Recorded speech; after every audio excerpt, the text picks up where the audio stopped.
a price to pay. But when we choose to be faithful, God rewards us more than what we expect. Alright, good morning everyone! So welcome to our Life Talks Episode 2. Palapakan naman natin ang Panginoon. Thank you, Pastor Sandy, for that wonderful message. I hope napanood po natin ng diretso yung video ni Pastora Mia Eraskin Viray at live dito sa Destiny Church Calasiao. I-welcome po natin si Pastora Mia. Ayan. Unang-una kong napansin sa video at siguro napansin nyo rin, habang tumatagal, habang tumatagal, lalong gumaganda si Pastora Mia. Actually, when I was watching the video, nung ini-edit po ni Ali yun kagabi, sabi ko, asan si Mia dyan? Asan siya? Hindi ko talaga siya mahanap. I have to pause the video para hanapin kung nasaan siya. Kasi sobrang ganda niya na ngayon. Malayong malayo. Okay, noon. Okay, so yun nga, nakwento niya, lumaki sa hirap. Si Pastora Mia. At shout out kay Tita Gemma. Ito narinig ko kay Tita Gemma na naiyak ako nung kinuwento niya kung gaano kahirap ang buhay nila Tita Gemma noon. After ni Mia, panganay ka, di ba? Panganay siya, may sumunod pa. So, grabe yun Wala silang pampa-ospital to the point na nakuna, nalaglag yung baby sa tiyan. Okay, at sa bahay lang, wala silang budget pampa-ospital, pampa-doktor. Sa bahay lang siya, so hindi siya naraspa. And after a few days, nalaman niya na meron pa palang kambal. After 1 month, oh my God.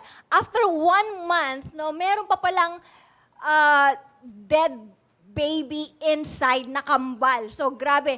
I mean, pwede mo ikamatay yun pwede ikamatay ng nanay. Dahil dahil walang pampa-ospital yun, hindi niya nalaman na meron pa palang isang baby sa loob. Okay, so, and ngayon nakikita natin si Mia, parang hindi halata, So, hindi lang hindi, yung reward na dinidiscuss ni Pastor Sandy kanina, hindi lang financially, physically, grabe, may reward din physically, gumaganda. And spiritually, nakwento niya doon, she was able to win her family. So, Pastora Mia, I have some questions for you today. Give us some tip, Inspire mo kami, paano ka naging faithful sa Lord, sa family, sa iba't ibang area ng life, para mai-apply natin yung 6 R's, 6 R's na shinare ni Pastor Sandy. Pwede ba natin banggitin ulit yung 6 R's? 1 is responsibility. I hope I was able to memorize. Tulungan mo ako, Mia. Open your notes. Okay. Responsibility, risk, reward, okay, return. Okay, the return of Jesus Christ, relationship with God, at yung reckoning, pang-anim. Thank you very much. Okay, I have some question for you here, Pastora Mia. Unang-una, you mentioned about responsible. You felt responsible. Ikwento mo nga sa amin. Ano ba yung naramdaman mo, na responsibility, at paano mo tinanggap yung responsibility na yon? So I grew up in a very poor family. If you look at my pictures, very old pictures, alam nyo na bakit ako pa yan. Ngayon may pambili na akong pagkain. But anyway, we were really, I was born into a poor family to the point that my first time that natikman ko ang Jollibee ay nung grade 6 ako at required kaming magbayad for Christmas party for a Jollibee meal. The second time was I was already in high school with my cousin, nilibre niya kami. And I think the next time na nag-Jollibee ako, nung may work na ako or nung college ako. That's how poor we are. We cannot afford things, even luxury, simple things. But anyway, experiencing these things po, I felt responsible in a way na I don't want to see this happening again in my own future family. So instead of looking at what others can do, my parents can do, I took ownership. And ang powerful nung preaching ni Pastor Sandy kanina about responsibility, about not making any excuses. So what are the excuses na nilabanan ko na hindi ako makakapagtapos ng pag-aaral, na hindi kami aahon sa hirap? So I had to take ownership. What can I do now? So what I decided to do is, with where we are, is that I will be faithful and just do my best in my studies so that hindi mauulit. Never again. Never again mauulit yung ganong experience ko when I was young. So I think taking ownership is very powerful. po So talaga. talagang tinake mo yung responsibility, walang excuse na pinanganak akong mahirap, so mamamatay akong mahirap. Okay, so you took responsibility. Ngayon, let's talk about risk. Ano yung ni-risk mo? No, kasi from, taga isang barangay ng Mangaldan, Mangaldan. Binmalay. Ano yung risk na tinake mo no, nung pumunta ka ng Manila no, to study in UP Diliman? Una is dahil buhay probinsya, lumaki akong sa probinsya, parang nanginginig ako just the thought of going to Manila on my own. So that's the first risk that I took. And second, when I was already studying is yung risk of taking a side job while studying. Kasi parang ang hirap nun eh. So, pero kailangan kasi I need to help my mama financially. So, nag-work ako, yung taga-katok sa mga bahay at nagsisurvey. Wow. Nag-tutor ako ng Koreans. Kamsahamnida. Hindi pa ako kay drama addict noon. Yung result na lang yun. But anyway, yun yung risk. So, yung risk was, baka mapabayaan ko yung pag-aaral ko. But amazingly, totoo nga, the higher the risk, the higher the reward. Wow. I became more responsible in a way na mas, yung sa time ko, I was more conscious. So, sabi ko, kung mag-tutor ako at uuwi ako ng 10 p.m., dapat pag uwi ko, magpapahinga lang akong konti, mag-aaral ako. And amazingly, kung kailan ako nagtrabaho at busy-busy sa side job ko, doon ako naging college and university scholar sa school. Wow. That's an encouragement no sa mga working students out there. Okay. Kung kailan nagka-work si Mia, doon pa siya naging college scholar, ano pa? University scholar. Di ba Yung pinakamataas na ba 'yon? yung sa higher. I think Pinakataas. I think ang pinakamataas sa UP is oblation scholar. Ay, yung uno. Yeah. Yeah. Pero ang galing mo, hindi ko naranasan Hindi yan. ko kasi na-experience yung uno. University Hindi ko scholar. naranasan yan. Hanggang honor roll lang po ako sa UP. Okay. Ayun po. So yun sa going to Manila, yung talagang being on my own and taking responsibility of my life, maging mature, mabilis mag-mature in life. Ngayon sa work naman, no, you applied, sa Citibank ka ba agad nag-apply or marami kang in-apply ang work? Marami. Marami. Nag-apply din ako kay Pastora, Pero sa sales kasi yun, di ko yun linya. So, hindi ako natanggap. Hindi ako tinawagan sa iba. But what I did differently sa company ko ngayon was, I was honest in my interview. So normally in the interview, they would ask you, so what were the organizations? What did you do in your organizations? I remember, wala akong ibang organization but SOD. So I just had to be honest on what I really did back in college. Sabi ko, well, in our organization, what we do is we reach out to the youth of our age. We help them. We give them practical things, practical tips in life so that they could navigate through life successfully. And Okay. then, Interview sa work, ang sinabi mong experience, life group. life group. Hindi ka ba natakot nun? Sabi ko na lang, walang tumatawag sa akin, edi magpapakatotoo na lang ako kung ano talagang ginawa ko nung college, di ba? So Okay. sinabi ko po na nagla-life group po kami weekly and we attend life party, lessons and insights for everyone, life party. So ganun po. And then the reward was that the result of that is kinento nung nag-hire sa akin, kasi panel po yun, tatlo sila na nag-interview. Sabi niya, na-amaze ako because at that age, you were already doing things na hindi ginagawa ng ka-age mo. Being Wow, responsible wow, for wow. other people's lives. Parang ano, dapat pala dati pa. Pero yun po. Risky yun kasi hindi ka sure kung ma-appreciate nung nag-i-interview sa'yo pero you took the risk. Yun nga, it's faith, sabi nga ni Pastor Sandy kanina. So, you walk by faith at yun nga, natanggap ka. At ano yung position mo doon? Na-hire ako 2008. Ito yung time ng Great Recession. So, mas relevant sa Amerika.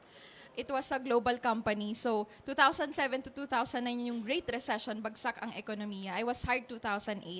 Na-hire ako sa position na lower than the lowest position. Lower than the lowest Apo. position. So, authorized signer yung lowest, pero na-hire ako into office assistant.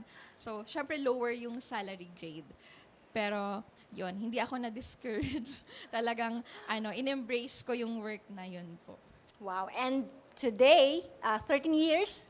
After 13 years, After na 13 years, I'm in the same. Starting from the lowest, lower than the lowest position, ikaw ay isa na sa mga assistant to the vice president ng isang multinational company dito po sa buong mundo, sa ating bansa.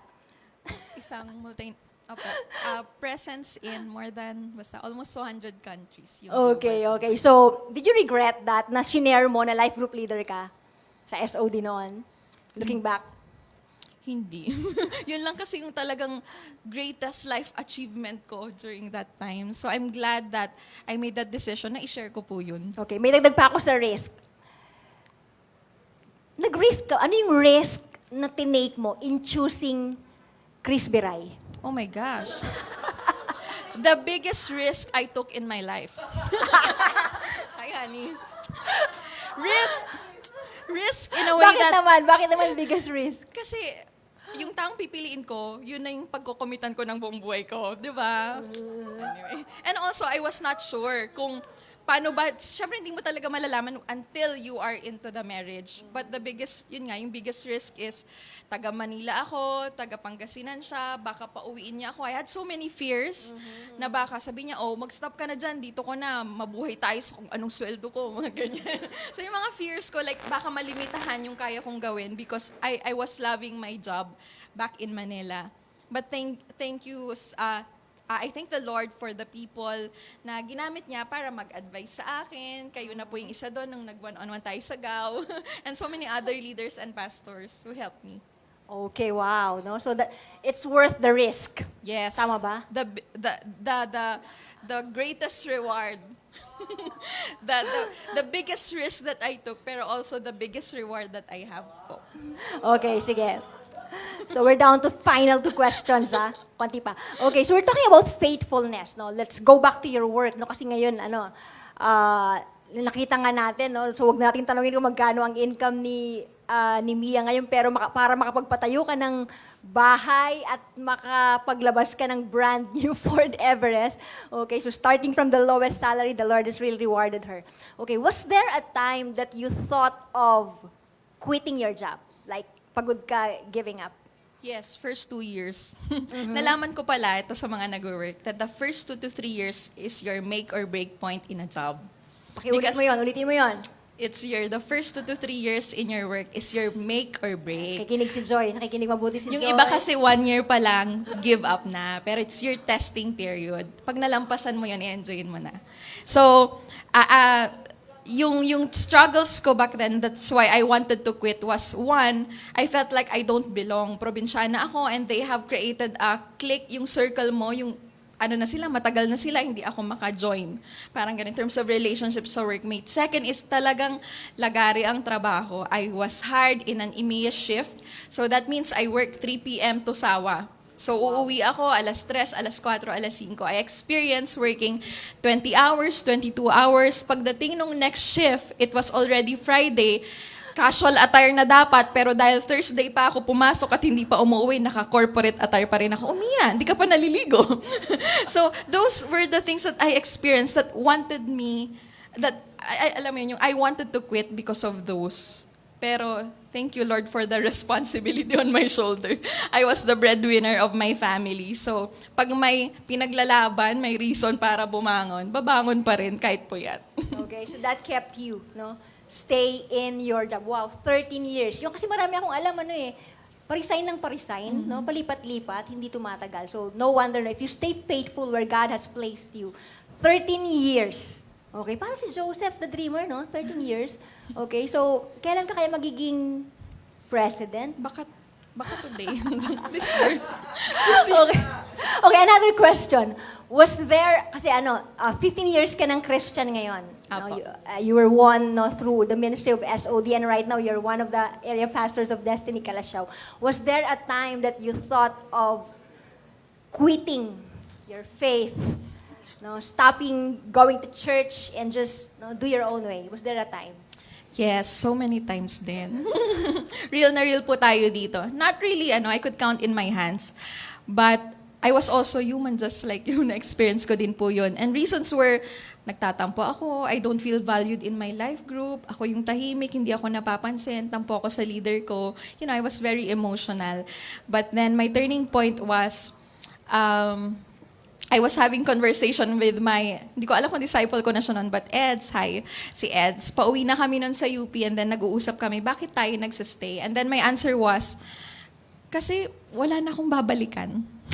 Parang, eto na ako eh. This is my life. This is my life. This is my identity. So, pagbabalik ako, I feel like I am more lost if I will go back to, alam mo yun, yung past ko. And also, what helped me was that verse also shared by Pastor Sandy.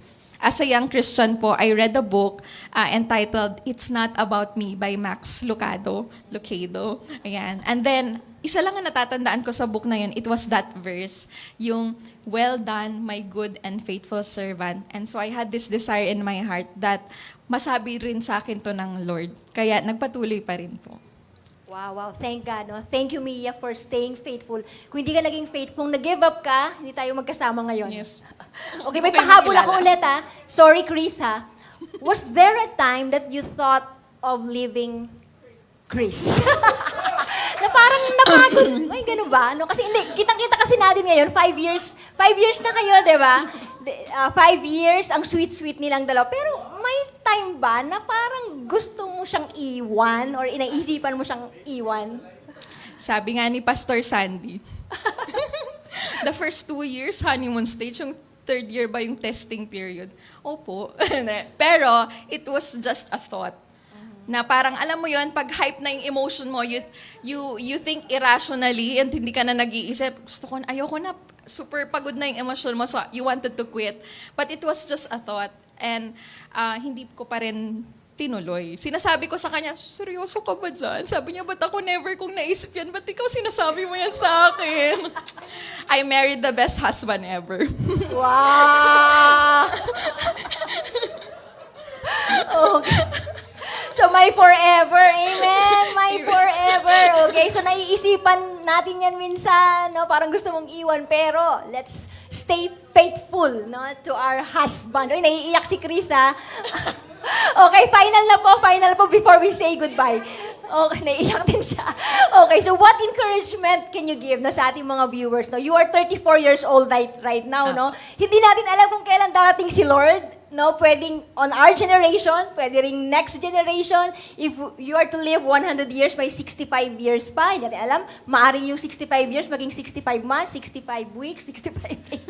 We do not know. We never know. So what final encouragement can you give us para maging faithful tayo until the end, until His return, no? And to be faithful with our relationship with God. Siguro I have 2 things. One is, ito personally pinangahawakan ko why I would still remain faithful kahit na may times na ayoko na, ganyan. It's number 1, really owning your relationship with the Lord. Sinabi ko na to kanina, being responsible for your own relationship with the Lord. Sometimes it's easy to blame it on other people why you are already out of the church. Na nagtampo ka, you don't feel valued, but hey, it's your own relationship with the Lord. And you have the choice to fight for it or not. So, it's a daily choice to really commit every day to God. So, yun po, to really remain faithful, it's a daily commitment to surrender your life to the Lord. Even when you don't feel like it. It's really making a decision. You take that decision back sa sarili mo na hindi iba yung tao yung magde-decide for you, but you make that decision. No matter what happens, I'm gonna fight for this relationship with God. Of course, not only with your own words, but by going back to the Word of God and going back to the church. And then second is this, nabanggit to ni Pastor Sandy kanina about eternity. So, yung nabasa ko yung verse na yon, well done, my good and faithful servant. It became my desire that in the eternity, the Lord would be able to say this to me, that I have I became faithful. So really focus on the prize, on the reward of the eternity, because all this that we'll go through now, it's all temporary. We should set our eyes on the prize. Yun. Wow. Thank you very much, Mia. Palakpakan naman po natin. Thank you for joining us in our Life Talk episode 2.